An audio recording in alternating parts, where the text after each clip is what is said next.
یہ بات ہے سال 2016 کی۔ ایسٹونیا کے چند ڈاکٹرز ایک پیشنٹ کے برین کا چیک اپ کر رہے تھے، تبھی انہوں نے ایک ایسی چیز نوٹس کی جو آج سے پہلے میڈیکل سائنس میں کسی نے بھی نہیں کی تھی۔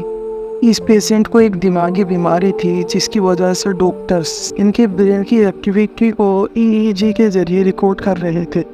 تھا تو یہ ڈاکٹرز کے لیے ایک روٹین کا برین چیک اپ، یعنی وہ بہت ہی نارملی پیشنٹ کا ٹیسٹ کر رہے تھے جیسے دوسرے پیشنٹ کا کیا کرتے ہیں، لیکن ان کو اس بات کا بالکل بھی علم نہیں تھا کہ اس ٹیسٹ کے دوران کچھ ایسا ہونے والا ہے جو میڈیکل سائنس کو پوری طریقے سے ہلا کر رکھ دے گا۔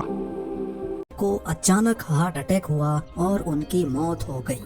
یہ حادثہ ڈاکٹرز کی زندگی میں پہلی بار ہو رہا تھا کہ کوئی پیشنٹ برین اسکیننگ کے دوران ہی دم توڑ گیا ہو۔ ڈاکٹرز کو اب پورا یقین ہو چکا تھا کہ پیشنٹ کی موت کے وقت اس کے دماغ میں جو کچھ بھی چل رہا ہوگا وہ اس ٹیسٹ میں بھی ضرور ریکارڈ ہوگا، اور ہوا بھی کچھ ایسا ہی۔ پیشنٹ کی موت سے پہلے اور اس کے بعد بھی اس کا دماغ جو کچھ سوچ رہا تھا وہ سب کچھ اس ٹیسٹ میں ریکارڈ ہوا۔ ناظرین، برین اسکین کے دوران مرنے والے پیشنٹ ایک 87 سال کے کینیڈین نیشنل تھے جن کو ایپیلیپسی نام کی ایک بیماری تھی۔ اس بیماری کی وجہ سے ان کو بیٹھے بیٹھے دورے پڑنے لگ جاتے تھے، اور اسی وجہ سے ڈاکٹرز ان کی برین ویوز کو مانیٹر کرنے کے لیے EEG پرفارم کر رہے تھے۔ EEG یعنی الیکٹرو انسیفلوگرام ایک ایسا ٹیسٹ ہوتا ہے جس میں برین میں چلنے والی الیکٹریکل ایکٹیویٹی کو مانیٹر کیا جاتا ہے۔ اس ٹیسٹ کے لیے 1 درجن کے قریب الیکٹروڈز کو پیشنٹ کے سر پر چپکایا جاتا ہے جو برین سیل سے پروڈیوس ہونے والے الیکٹریکل چارجز کو ڈیٹیکٹ کرتا ہے اور پھر کمپیوٹر اسکرین پر شو کرتا ہے۔ اب اس ٹیسٹ کے ریزلٹ سے ڈاکٹرز کو کیسے معلوم پڑتا ہے کہ اس وقت پیشنٹ کے دماغ میں کیا چل رہا ہے؟ یہ جاننے کے لیے ضروری ہے کہ پہلے ہم برین ایکٹیویٹی کا کانسیپٹ سمجھ لیں۔ انسان کے برین میں 100 ارب سے بھی زیادہ نیورونز پائے جاتے ہیں۔ یہ نیورونز ہمارے نروس سسٹم کا اہم ترین حصہ ہوتے ہیں جن کا کام برین کے اندر ہی ایک جگہ سے دوسری جگہ میسج پہنچانا ہوتا ہے۔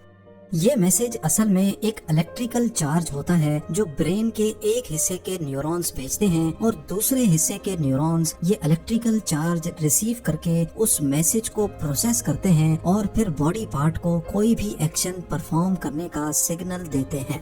برین میں ہر وقت اتنے زیادہ پروسیس ایک ساتھ ہو رہے ہوتے ہیں کہ ان کے نتیجے میں بے شمار الیکٹریکل چارجز ایک جگہ سے دوسری جگہ موو کرتے ہیں۔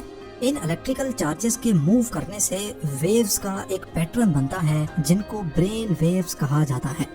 برین ویوز کا یہ پیٹرن ہر ایک کام کے لیے الگ الگ ہوتا ہے جن کو میڈیکل سائنس نے الگ الگ نام بھی دے رکھے ہیں۔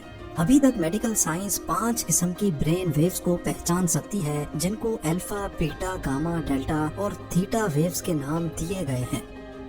الفا برین ویوز کا پیٹرن کچھ اس طرح کا ہوتا ہے اور اس کی فریکوینسی 8 سے لے کر 12 ہرٹز تک ہوتی ہے، یعنی 1 سیکنڈ میں یہ ویو 8 سے لے کر 12 مرتبہ تک بنتی ہے۔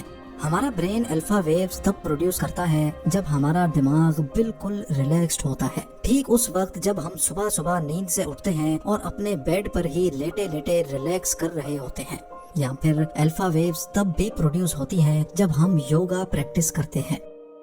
اب جانتے ہیں بیٹا ویوز کے بارے میں۔ بیٹا ویوز کا پیٹرن کچھ اس طرح کا ہوتا ہے جس کی فریکوینسی 12.5 سے لے کر 30 ہرٹز تک ہوتی ہے، اور یہ تب پروڈیوس ہوتی ہے جب ہم اچھی طرح جاگ جاتے ہیں اور اپنے کام میں بزی ہو جاتے ہیں۔ اس کے علاوہ بیٹا ویوز تب بھی پروڈیوس ہوتی ہے جب ہم کچھ سوچ رہے ہوتے ہیں یا پھر کسی چیز پر کنسنٹریٹ کر رہے ہوتے ہیں۔ گاما ویوز کی فریکوینسی 25 سے لے کر 140 ہرٹز تک ہوتی ہے، اور یہ تمام برین ویوز میں سب سے زیادہ فریکوینسی والی ویو ہوتی ہے۔ ہمارا برین گاما ویوز تب پروڈیوس کرتا ہے جب ہم بہت زیادہ ایکٹیو ہوتے ہیں اور کسی انتہائی کمپلیکس قسم کے کام کو پرفارم کر رہے ہوتے ہیں۔ جو لوگ بہت زیادہ انٹیلیجنٹ ہوتے ہیں اور کسی بھی مشکل ترین پرابلم کا منٹوں میں سولوشن نکال لیتے ہیں، اس کے پیچھے گاما ویوز ہی ہوتی ہیں۔ ڈیلٹا ویوز کی فریکوینسی تمام برین ویوز میں سب سے کم ہوتی ہے۔ ان کی فریکوینسی صرف 0.5 سے لے کر 4 ہرٹز تک ہوتی ہے۔ ڈیلٹا ویوز ہمارے برین میں ڈیپ سلیپ کے دوران پیدا ہوتی ہیں، یعنی جب ہم بہت گہری نیند سو رہے ہوتے ہیں۔